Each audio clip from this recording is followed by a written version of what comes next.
ఆశ్చర్యకరమైన బైబిల్ పాఠముగా ఇర్మియా గ్రంథం 2వ అధ్యాయము 18వ వచనం నుండి చివరి వచనం మట్టుకు చదువుకుందాము. నీవు షీహోరు నీళ్లు త్రాగుటకు ఐగుప్తు మార్గంలో నీకేమి పని ఉన్నది? యూఫ్రటీసు నది నీళ్లు త్రాగుటకు అష్షూరు మార్గంలో నీకేమి పని ఉన్నది? నీ దేవుడైన యెహోవాను విసర్జించుటయు, నీకు నా ఎడల భయభక్తులు లేకుండుటయు బాధకును శ్రమకును కారణమగునని నీవు తెలుసుకొని గ్రహించునట్లు నీ చెడుతనం నిన్ను శిక్షించును. నీవు చేసిన ద్రోహం నిన్ను గద్దించునని ప్రభువును సైన్యములకు అధిపతియు నగు యెహోవా సెలవిచ్చుచున్నాడు.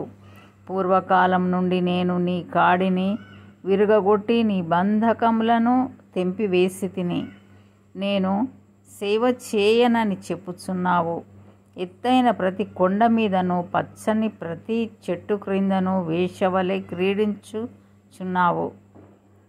శ్రేష్టమైన ద్రాక్షవల్లి వంటి దానిగా నేను నిన్ను నాటి తిని, కేవలము నిక్కమైన విత్తనము వలని చెట్టు వంటి దానిగా నిన్ను నాటి తిని, నాకు జాతిహీనపు ద్రాక్షవల్లి వలె నీవెట్లు భ్రష్ట సంతానమైతివి?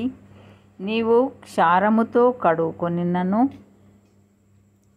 విస్తారమైన సబ్బు రాచుకొనినను నీ దోషము మరకవలె నాకు కనబడుచున్నది. ఇది ప్రభువగు యెహోవా వాక్కు.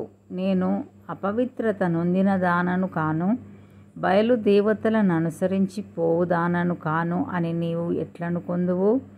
లోయలో నీ మార్గమును చూడుము, నీవు చేసిన దాన్ని తెలుసుకొనుము. నీవు త్రోవలలో ఇటు అటు తిరుగులాడు వడిగల ఒంటెవు, అరణ్యమునకు అలవాటు పడిన అడవి గాడిదవు. అది దాని కామాతురత వలన గాలి పీల్చును, కలుసుకొనున్నప్పుడు దాని త్రిప్పగలవాడెవడు? దాని వెదకు గాడిదలలో ఏదియూ అలసి ఉండదు, దాని మాసములో అది కనబడును. జాగ్రత్త పడి నీ పాదములకు చెప్పులు తొడుకొనుము, నీ గొంతుక దప్పిగొనకుండునట్లు జాగ్రత్త పడుము అని నేను చెప్పినను నీవు ఆ మాట వ్యర్థము. వినను అన్యులను మోహించి తిని వారి వెంబడి పోదునని చెప్పుచున్నావు. దొరికిన దొంగ సిగ్గుపడునట్లు ఇశ్రాయేలు కుటుంబము వారు సిగ్గుపడుదురు. నీవు మా తండ్రివని మ్రానుతోనూ, నీవే నన్ను పుట్టించితివని రాతితోనూ చెప్పుచు వారును వారి రాజులను వారి అధిపతులను వారి యాజకులను వారి ప్రవక్తలను అవమానం నొందుదురు. వారు నా తట్టు ముఖము త్రిప్పుకొనక వీపుని త్రిప్పుకొనిరి. అయినను ఆపత్కాలంలో లేచి మమ్మును రక్షింపుమని వారు మనవి చేయుదురు. నీవు చేసుకొని నా దేవతలు ఎక్కడనున్నవి? అవి నీ ఆపత్కాలంలో లేచి నిన్ను రక్షించునేమో. యూదా, నీ పట్టణములెన్నో నీ దేవతలన్నీయే గదా. మీరందరూ నా మీద తిరుగుబాటు చేసినవారు, నాతో ఎందుకు వాదించుదురని యెహోవా అడుగుచున్నాడు.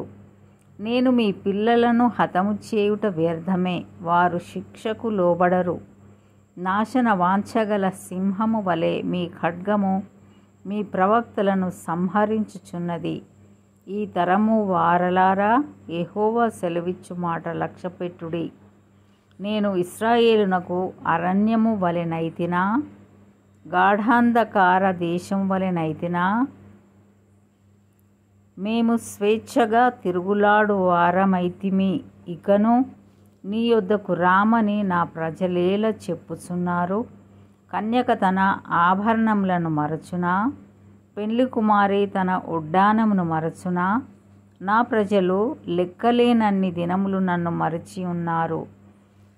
కామము తీర్చుకొనుటకై నీవెంతో ఉపాయముగా నటించుచున్నావు. అందువలన నీ కార్యములు చేయుటకు చెడు స్త్రీలకు నేర్పితివి గదా. మరియు నిర్దోషులైన దీనుల ప్రాణరక్తము నీ బట్ట చెంగుల మీద కనబడుచున్నది. కన్నములలోనే కాదు గాని నీ బట్టలన్నిటి మీదను కనబడుచున్నది. అయినను నీవు నేను నిర్దోషిని, నిశ్చయముగా ఆయన కోపం నా మీద నుండి తొలగిపోయినని చెప్పుకొనుచున్నావు. ఇదిగో పాపం చేయలేదని నీవు చెప్పిన దాన్ని బట్టి నీతో నాకు వ్యాజ్యము కలిగినది. నీ మార్గము మార్చుకొనుటకు నీవేళ ఇటు అటు తిరుగులాడుచున్నావు.